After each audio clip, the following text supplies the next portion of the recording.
Hello students, how are you? Today I am teaching you about the work done. First of all, we know about the work done. What is the work done? Work is said to be done when a force is applied on an object. An object is moving along the direction of applied force. It means displaced along the direction of the applied force. This is the expression of the work done, but work done is defined as it is the dot product of the force and displacement. Both physical quantity are here. Okay, work done. Work is said to be done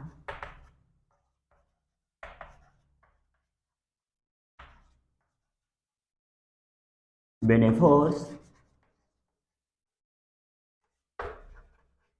applied on an object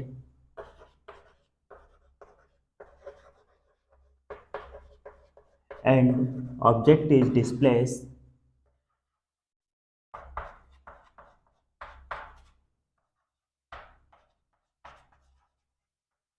along the direction of applied force. Applied force. This is the expression of the work done. Okay, work done is defined as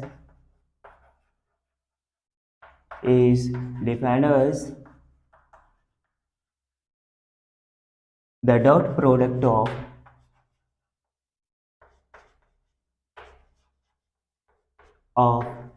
force and displacement. Force and displacement.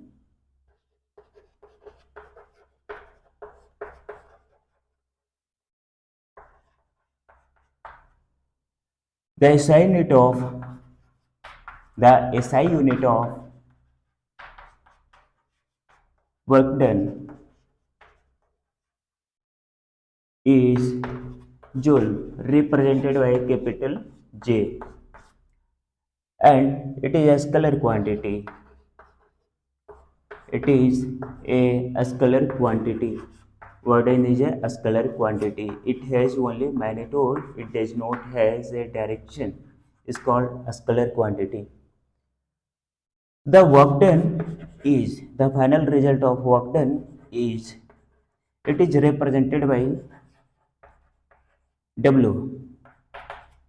W equal to dot product of force and displacement. The dot product of two vector is always found a scalar quantity. We will get a scalar quantity when two vector having a dot product. Okay. Again, the magnitude of the work done is W equal to Fs cos theta. Cos theta is the angle between force and displacement. Force and displacement के बीच का angle को represent करता है. तो देखो यहाँ पे कहा क्या है, जब आप किसी पार्टिकल पे फोर्स अप्लाई करते हो तो पार्टिकल उसी डायरेक्शन में क्या करेगा, मूव करेगा. ठीक है, तो मूव करेगा तो वर्क डन डिफाइन होगा ना.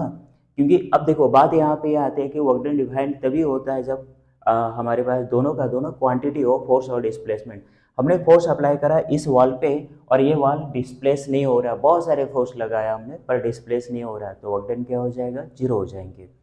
अगेन जब मैंने मैग्नीट्यूड की बात करा है, इट मीन्स वैल्यू की बात करा है, तो यहाँ पे cos थीटा आया है. cos थीटा हमने बोला कि रिप्रेजेंट करेगा क्या, फोर्स और डिस्प्लेसमेंट के बीच को एंगल को. ठीक है, अब यहाँ पे cos थीटा आया क्या है, कैसे है. ओके, तो देखो यहाँ पे हमने एक पार्टिकल को लिया है, इस पार्टिकल को मैं पुश कर सकता या पुल कर सकता हूँ मैं. ठीक है, तो अगर हमने पुल करा है तो फिर किसी एक डायरेक्शन पे, मतलब जो लाइज कर रहा है क्या, एक्स और वाई एक्सिस के बीच में. ठीक है, तो यहाँ पे जो फोर्स लगाया है उसका कुछ ना कुछ इंक्लाइनेशन है, इट मीन्स क्या, एंगल है. तो अगर मैंने इसे परपेंडिकुलरली इस एक्सिस पे लाइज कराया तो ये किस तरह शेप बना रहा है, ये राइट एंगल ट्रायंगल की तरह. ठीक है, और ये पार्टिकल को जब हमने फोर्स एफ से पुल करा है तो पार्टिकल यहाँ पे रीच करा है, मतलब कुछ ना कुछ डिस्प्लेसमेंट कवर करा है। ठीक है, तो डिस्प्लेसमेंट तो है पर फोर्स का कंपोनेंट यहाँ पे डिफाइन है नहीं, फोर्स का कोई डायरेक्शन है नहीं, क्योंकि हम लोग यहाँ पे जो भी स्टडी करते हैं वो 2 डायमेंशनली करते हैं अलोंग द हॉरिजेंटल और वर्टिकल डायरेक्शन के along, it means along the X and Y axis के अलोंग। तो अब देखो यहाँ पे इस डायरेक्शन में फोर्स का डायरेक्शन को डिफाइन करना पड़ेगा। तो आपने ऐसा पढ़ा है cos थीटा इक्वल टू क्या है, base upon hypotenuse. Trigonometry values का नॉलेज तो आपके पास होगा ना, हाइपोटेन्यूज हाइपोटेन्यूज ये हो गए।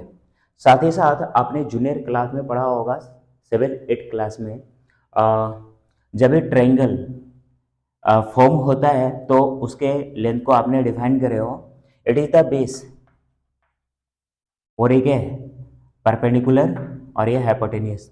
अगर आपके पास हाइपोटेन्यूज दे रखा है और बेस हमें फाइंड करना है तो cos थीटा अप्लाई करेंगे हम लोग, तो ये पूरा का पूरा लेंथ जो है ना वो हाइपोटेन्यूज को डिफाइन कर रहा है। ठीक है, तो अब यहाँ पे बी अपॉन क्या करेंगे हम लोग, वैल्यू पुट कर देंगे ना हाइपोटेन्यूज का एक, तो बेस इक्वल टू क्या आ गया, बेस इक्वल टू एक cos थीटा आ गया, मतलब ये बेस का पूरा लेंथ हमें डिफाइन हो गया है। ठीक है, तो हमने फोर्स का इस डायरेक्शन में मैग्नीट्यूड को डिफाइन करा एक cos थीटा। डिस्प्लेसमेंट पहले से हमारे पास था, वर्क डन डिफाइन होता है फोर्स एंड डिस्प्लेसमेंट, तो हमने एक cos थीटा इंटू एस करा। ठीक है, तो ये वैल्यू फाइनली हमारे पास रिजल्ट दिखने को मिला है। चलो ठीक है, अब यहाँ पे कुछ केस बनेगा, थीटा के अकॉर्डिंग मैग्नीट्यूड क्या होगा, वेरी करेगा, क्योंकि हमने तो बोला है ना फोर्स और डिस्प्लेसमेंट के बीच के एंगल को डिफाइन करेगा। तो जैसे जैसे एंगल जो है वेरी करेगा वैसे वैसे क्या होगा, यहाँ पे वर्क डन का वैल्यू भी चेंज करेगा। केस 1,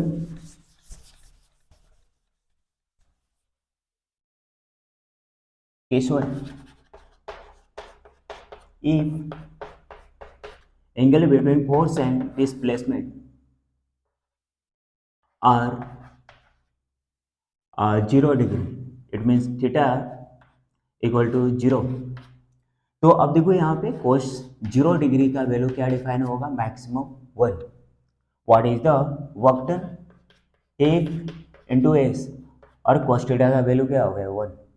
तो अभी यहाँ पे जो वर्क डन आया है ये मैक्सिमम वैल्यू आपने यहाँ पे पाया है magnitude of the work done. जब cos थीटा क्या होगा 0 डिग्री एंगल बनाएगा उस केस में वर्क डन का मैक्सिमम वैल्यू आएगा। अब देखो 0 डिग्री बनाने का मेन रीजन है क्या, तो फोर्स और डिस्प्लेसमेंट जब पैरेलल होगा एक ही डायरेक्शन में मूव करेगा तो दोनों के बीच में जो एंगल बनेगा कितना, 0 डिग्री बनेगा ही ना। ऐसा केस 2 में if force and displacement are anti parallel, तो जब एंटी पैरेलल होगा तो थीटा कितना बनाएगा, 180 डिग्री बनाएगा। कोस 180 का वैल्यू क्या होता है, -1 होता है। इस केस में वर्क डन का क्या होगा, मिनिमम वैल्यू फॉर्म बनेगा। अब ये एंटी पैरेलल होता क्या है, फोर्स हमने जब अप्लाई करा तो इस डायरेक्शन में पार्टिकल मूव कर पार्टिकल पे हमने इस डायरेक्शन में फोर्स अप्लाई करा, पर पार्टिकल मूव क्या कर रहा है, अपोजिट डायरेक्शन में कर रहा है, तो दोनों के बीच के एंगल जो बनेगा 180 डिग्री बनेगा। तो we will get magnitude of the work done F S, और cos थीटा का वैल्यू क्या हो गया यहाँ पे -1 हो गया, तो उस केस में magnitude of the work done क्या होगा, -fs, ये हो गया। Last case, if force and displacement are perpendicular to each other, this is the symbol of the perpendicular, each other। उस केस में थीटा का वैल्यू बनेगा 90 डिग्री और cos 90 डिग्री का वैल्यू क्या होता है, 0 होता है। उस केस में value of the work done क्या होगा, 0 हो जाएगा एफ एस, और cos का वैल्यू 0 है, cos किसी के साथ भी मल्टीप्लाई होगा तो उसे भी क्या करेगा, वो 0 बना देगा। तो यहाँ पे हमने 3 केस बनाया, आप देखो ना अगर किसी पार्टिकल पे आप क्या करते हो, परपेंडिकुलर फोर्स अप्लाई करते हो, मतलब वर्टिकली डाउनवर्ड फोर्स अप्लाई करते हो वाई एक्सिस से के अलोंग, तो फिर क्या होगा, पार्टिकल जो है वो डिस्प्लेस किधर करेगा, चाहे इधर करेगा चाहे इधर करेगा, या फिर क्या है, नहीं करेगा। अगर नहीं करता है तो फिर क्या होगा, डिस्प्लेसमेंट जीरो है तो वर्क डन भी क्या होगा, जीरो होगा। अगर पार्टिकल स्लिप होकर इधर डिस्प्लेस होता है, उस केस में क्या होगा, फोर्स और डिस्प्लेसमेंट के बीच का एंगल क्या बनेगा, 90 डिग्री। चाहे तो ये इधर डिस्प्लेस होगा चाहे ये इधर डिस्प्लेस होगा, है ना। तो फिर क्या होगा, उस केस में एंगल 90 डिग्री बनाएगा तो वर्क डन क्या हो जाएगा, जीरो हो जाएगा। ठीक है, ये हो गया। तो अभी हमने यहाँ पे आपको वर्डन का कॉन्सेप्ट दिया है। कुछ ऐसे प्रॉब्लम सॉल्विंग अप्रोच बनता है कि अगर हमने इंक्लाइंड प्लेन पे इंक्लाइंड प्लेन पे हमने ब्लॉक को रखा है, ब्लॉक पे कोई बिना फोर्स अप्लाई किए हुए ब्लॉक क्या कर रहा है, डिस्प्लेस कर रहा है ये डाउनवर्ड डायरेक्शन में। ठीक है, अगर ये डिस्प्लेस करता है तो वर्क डन क्या फॉर्म करेगा, तो देखो यहाँ पे वेट फोर्स की वजह से क्या हो रहा है, फोर्स अप्लाई हो रहा है। तो अब क्या है कि ये एक्सिस का टू डायमेंशनली डायरेक्शन होगा, और ये देखो ये वेडिकल हो गए नेगेटिव वाई एक्सिस, और ये क्या है, पॉजिटिव एक्स एक्सिस। और फिर क्या है, वेट फोर्स जो है इन बिटवीन एक्सेस लग रहा है, तो फिर हम लोग क्या करेंगे, सिमिलरली जैसे यहाँ पे कंपोनेंट को रिजोल्व करा था, इसी तरह रिजोल्व करके हम लोग वर्क डन फाइंड कर सकते हैं बाय दी वेट फोर्स। तो ऐसे प्रॉब्लम में आगे कराता हूँ।